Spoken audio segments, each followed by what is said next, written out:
Hey guys, in this video we are going to talk about difference of two perfect squares. So we're going to use that perfect square idea that we talked about in the last video.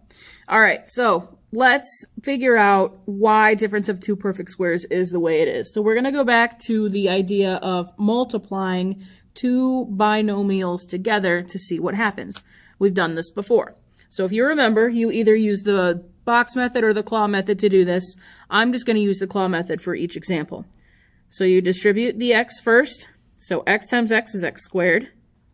X times 8 is 8x. Negative 8 times x is negative 8x.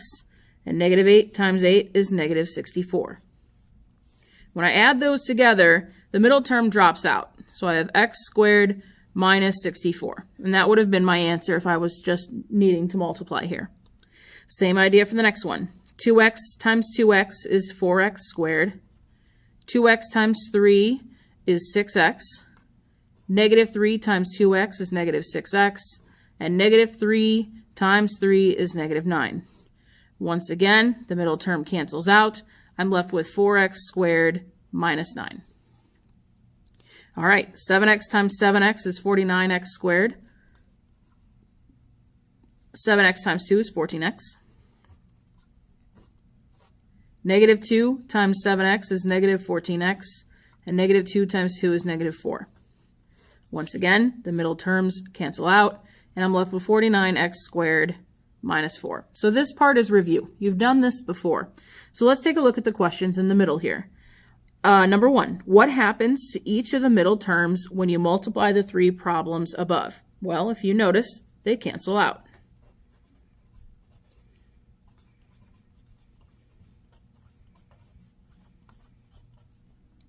Now, is it possible for the constant in my final solution here to ever be positive? Well, the short answer is no. And the reason why is because I'm always multiplying a negative by a positive. And no matter what, that's always going to be negative. You cannot multiply one negative and one positive and get something that is positive. That's why it's called difference of two perfect squares. So if you look in each of these polynomials here, I have a perfect square in the front. Even though it's not there, this is a 1, which is a perfect square. And then 64, which is a perfect square. And I have difference in the middle. So it's called difference of two perfect squares. Same thing here. Difference of two perfect squares.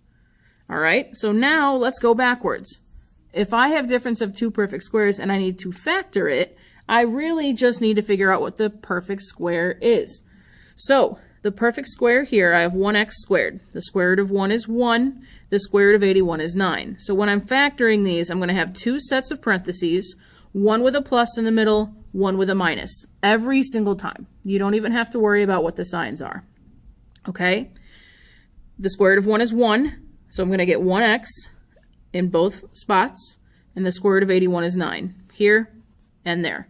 So the parentheses are always going to be exactly the same except for the signs in the middle. One positive, one negative. All right. Now I have 9 and 100, which are both perfect squares, and subtraction in the middle. Remember, you have to have subtraction in the middle. Otherwise, you can't do this. So I'm going to have two sets of parentheses, one with a plus, one with a minus. The square root of 9 is 3. Square root of x squared is x. So I'm going to have 3x in both front spots. And then the square root of 100 is 10. And that's it. Same idea. Two perfect squares separated by subtraction. So two sets of parentheses, one with a plus, one with a minus. The square root of 4 is 2. Square root of x squared is x. So I get 2x. And the square root of 121 is 11. So I get 2x plus 11 times 2x minus 11. And that's it. That's how you factor difference of two perfect squares.